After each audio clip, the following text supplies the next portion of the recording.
With an old fan favorite back as head coach, a ridiculous amount of draft capital at this year's draft, and free agency looming around the corner, the Broad Street Bullies have a chance to shape their future in a big way. So today we're going to take a look at the Philadelphia Flyers off-season wish list. Hey everybody, welcome into Clearing the Benches, your one-stop shop for hockey content.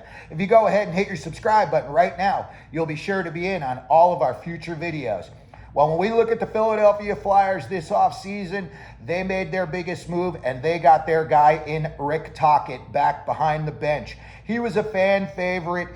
He is going to demand an effort out of every one of his players. Doesn't matter who you are going to work your butt off on the ice. And he's another guy. You don't hit, you sit. So this team is looking to end a 50-year Stanley Cup drought. And I know that a guy like Rick Tocchet would love to be the guy to hoist the cup in Philly. When you look at what they've got behind the bench, Bradshaw is gone. He's now with New Jersey. It looks like he's going to be taking over their special teams.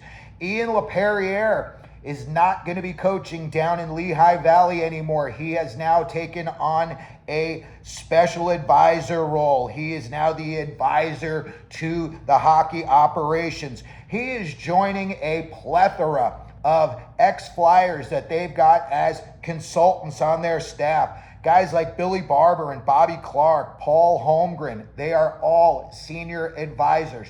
So this team wants to win. They want to win in a big way, not only for everybody in the organization, but their fan base is waiting 50 years now. So when we look at what the Flyers have got to do to get this train back on track, in my opinion, the first thing they need to do is they need to fix their special teams, especially on the power play. It was pretty putrid this year.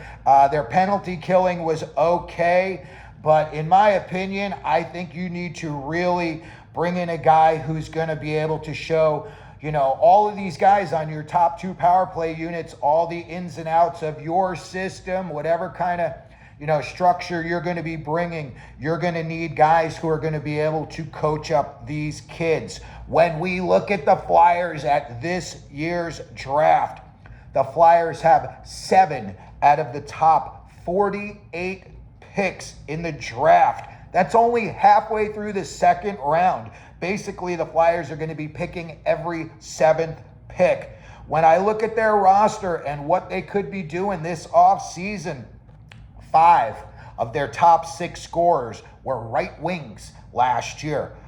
They did re-sign Forrester to a 2-year deal.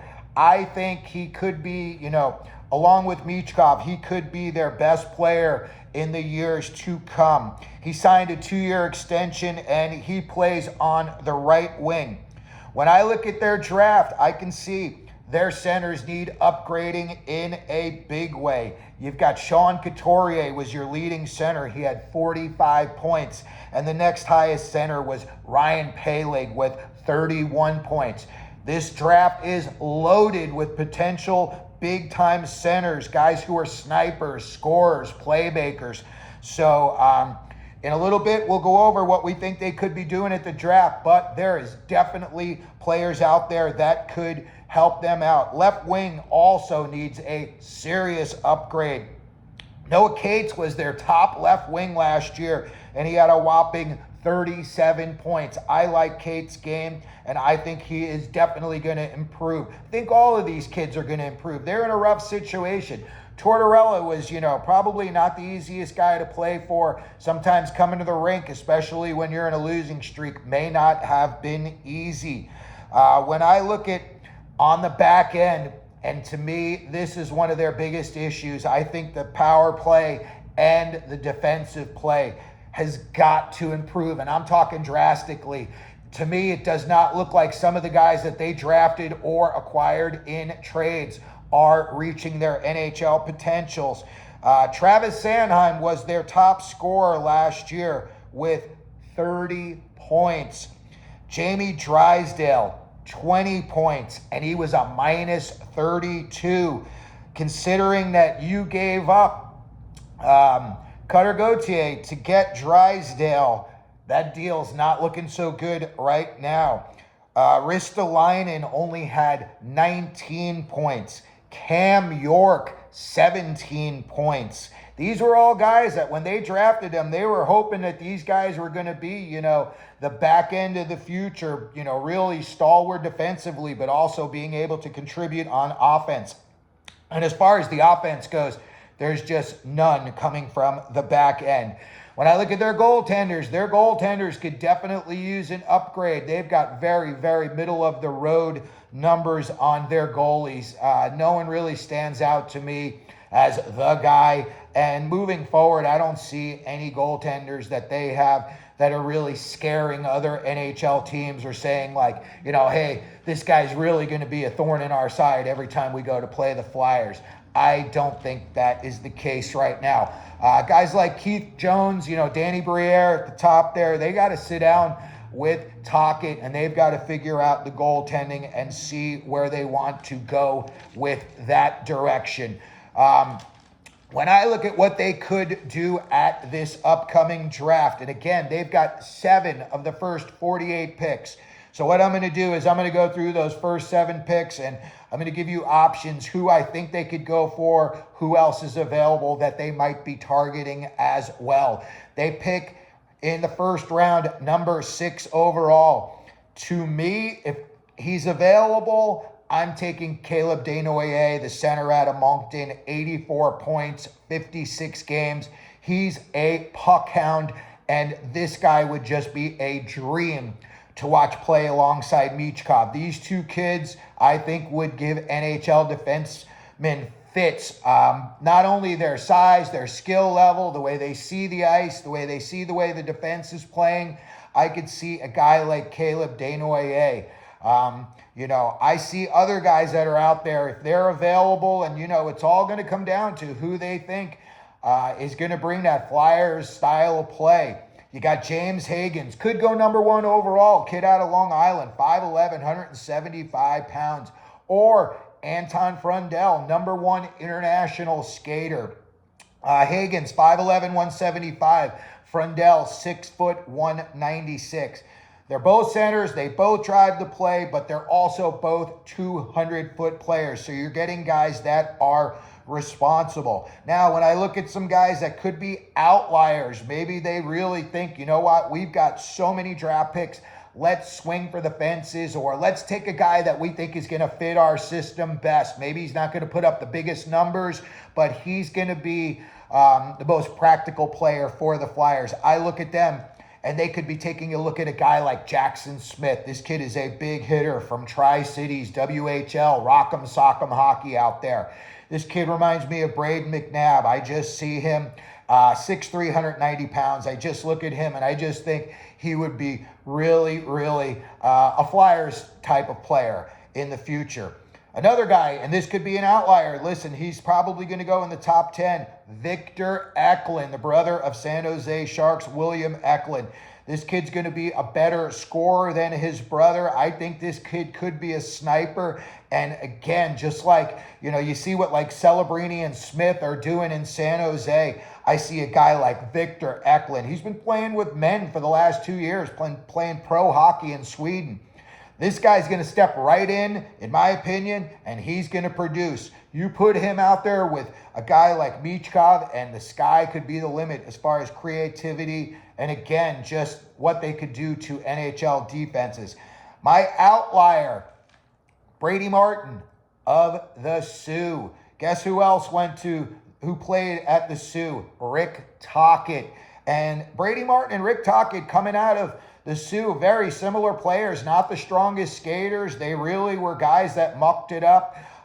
Brady Martin hits everything just like Tocchet hit everything. I don't know that Brady Martin's going to get in as many fights as Rick Tocchet did in his NHL career. But again, just going back to familiarity, a guy like Rick Tocchet looks, to a place where he made his bones at. He could see a guy like Brady Martin, and he could see somewhat of himself. So that's what they could do at number 6. Round 1, next up, they've got number 22. And when I look at this, I think if he's available, a guy like Cullen Potter of ASU, plays the left wing, 5'10", 172. A speedster, non-stop motor. He can score. Again, you put this kid out there alongside a guy like Michkov, and it is going to drive defenses crazy. This kid, another puck count. There's a lot of puck counts in this year's draft, and these kids aren't just doing it out of selfishness. They're doing it out of skill. It's best for the team when they have the puck on their stick. And a guy like Cullen Potter, I saw him up close 3 times this year against big-time competition. I saw him twice against Michigan. I saw him against the USNT, the National Development Team. And I also saw him up against, I believe we saw him St. Cloud State. So a speedster. This kid, when you watch him up close, he looks even faster than he does on tape. Cullen Potter would be a great fit for the Flyers. Their fan base would love them. Another guy, and this would be if he drops and he's coming off an Achilles injury, is Carter Bear, a center. They say this kid is the most manageable player. They say every teammate loves him, every coach loves him, every scout loves him. He is coming off an injury, but he can score. I think he had 40 goals this year. So at 22, if he's available, he would definitely fit the Flyers, the culture that they've got as far as their fan base. Another guy that could be available at 22, Logan Hensler. I think he could go a little bit earlier. He is a much coveted in the NHL right shot D. He's at Wisconsin, two-way player.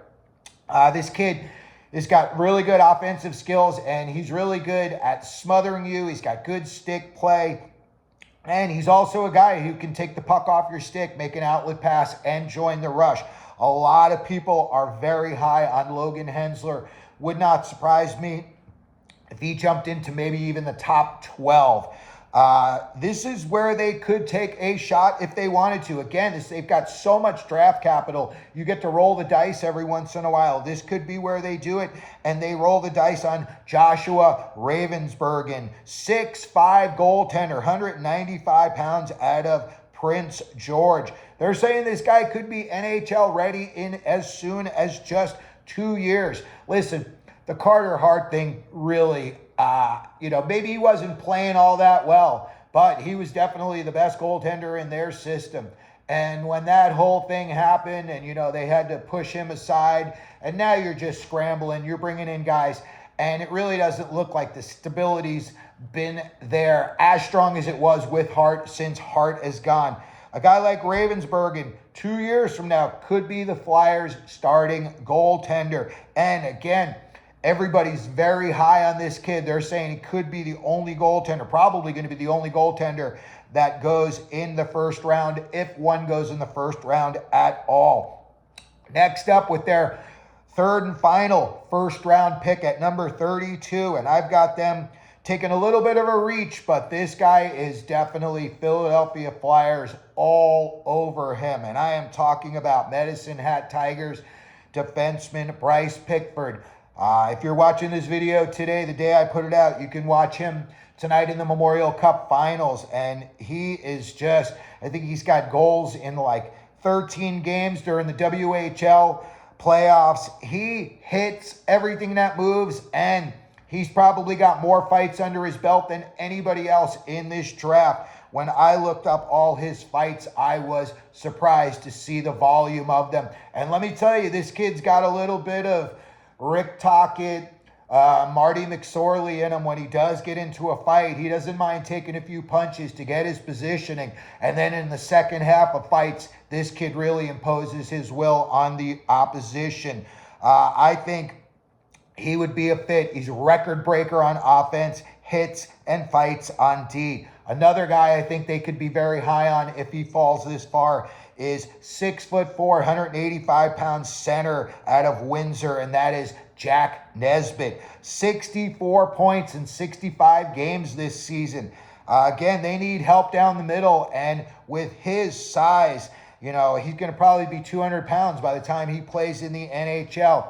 A guy like Rick Tocchet could really shape him into being the type of player that Tocchet was back in the day. When we go and we take a look at the second round of the NHL draft this year, and we see that the Flyers have got 4 picks. This is where I think that they might start to get into trade scenarios.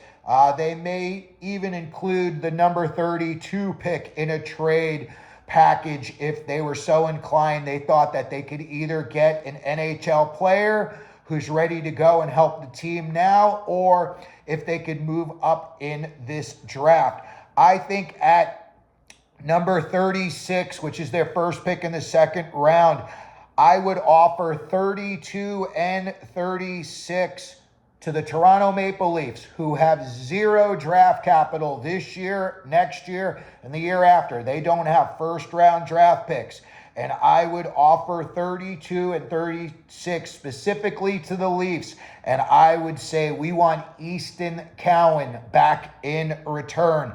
Cowan plays on London, and he's playing with 2 guys that the Flyers have already drafted, and they are doing very well for London. And that is Denver Barkey and Oliver Bonk. If the Flyers were somehow able to add Easton Cowan to this mix, you would have 3 guys that I think are going to be playing for the Flyers as early as maybe 2025, 26, end of the season, or the beginning of the next season. I think that would be an excellent trade for them. And again, Toronto's got nothing. Toronto is dry in the pipeline as far as prospects. Cowan is it for them. So maybe they would think that they could possibly, improve by giving up Cowan, but you're getting, 32 and 36, where you have no draft picks at all in the first 3 days. Another option at number 36 would be a guy in the U.S. National Development Team, 6'1", 200 pounds, and he's a center, Jack Murtagh. He's 53 points in 56 games. He's going to Boston University this year. I saw him play, and the kid has got Flyers written all over him. He doesn't stand out in anything in particular, but he's got a very well-rounded game.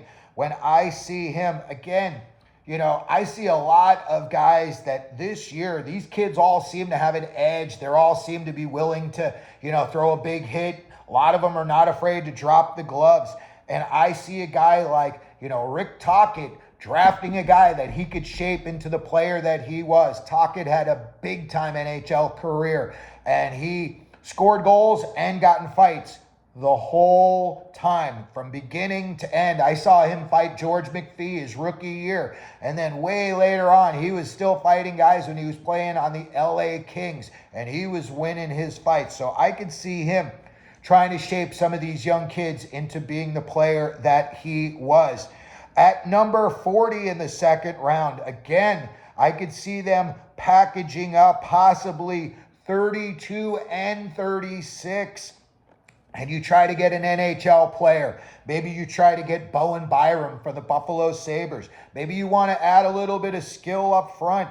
Trevor Zegras is on the outs in Anaheim. I would be shocked if he's not moved this offseason, and I think you could probably get him for a second rounder. He had horrible numbers his last 2 years. He was injured, and he's just not, he's not a Pat Verbeek guy. Not that I think he would be a type of guy that the Flyers fans would really like, but maybe you could get him to tap back into his offensive potential. And I could see a guy like him really doing well alongside a guy like Michkov. He can skate with Michkov. He's got that skill level. You can't forget about Zegras just because he kind of disappeared last year. He would possibly be a good addition to the Flyers. If they were to keep number 40, I could see them taking a center, Will Moore. Played on the National Development Team, 59 points in 64 games this season.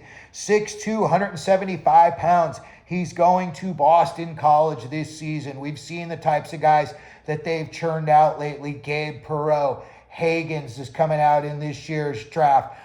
Big-time guys. Will Smith a couple of years ago. So I could see a guy like Will Moore. Again, he's a center. They need help down the middle. 6'2", 175. He'll be 190 by the time he's playing on the Flyers.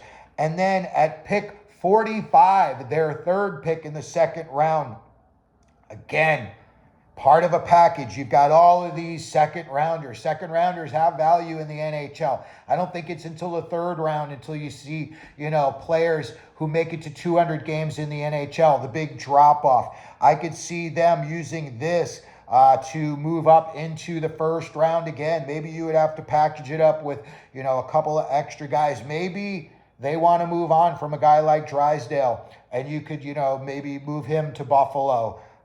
Just change of scenery type scenario for a guy like them. If they decided to keep the pick and they wanted to go with a guy, I see a guy who it really would fit what they're looking for. Again, 6 foot, 200 pounds, U.S. national team. Again, a lot of these guys, familiar types of play. He's going to Michigan this year, 6 foot, 200, and I'm talking about Cole McKinney. 61 points in 60 games this year on the national development team.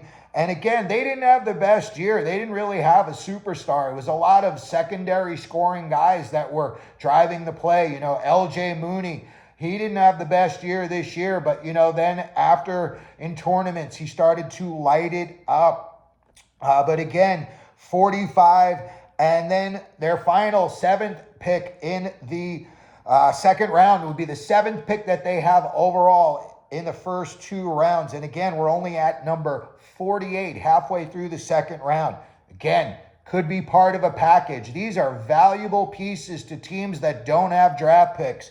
They want to get in the game, especially if a player drops to them that they really have their heart set on. If they decided to keep the 48th pick and go with a draft pick, there's a kid out of Muskegon in the USHL, and he had 42 points this year in 61 games. Huge, 6'5", 190 pounds. And you may have heard this kid's name being bantered around recently, Vaclav Nestrasil.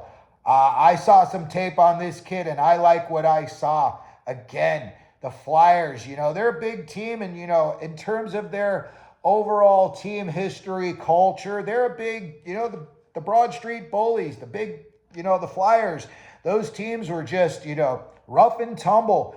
Rick Tocchet played in that era. He wants to bring that back. When you look at who's having success right now in the NHL playoffs, there is a lot of rough and tumble play out there. And a guy like Tocchet, who's played in those types of games in the playoffs, he knows you've got to have skillful players who also have snarl. If they've got size thrown in, that's even more of a benefit. But, you definitely got to have that. Now let's take a quick look at what they could do in free agency. And I'm going to scream this from the top of the mountain. Offer sheet Matthew Knies. You could drive a dagger into the heart of the Maple Leafs. They are starving as far as draft capital goes.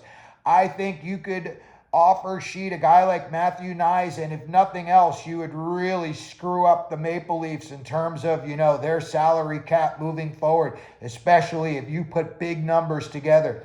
Somebody were to offer Matthew Knies $7 or $8 million a year, over $8 million. Toronto is going to have a very, very hard time matching that. Another big position that I see, and they really need help, and this guy would do it for the next 10 years, offer sheet Jake Ottinger. He's an RFA.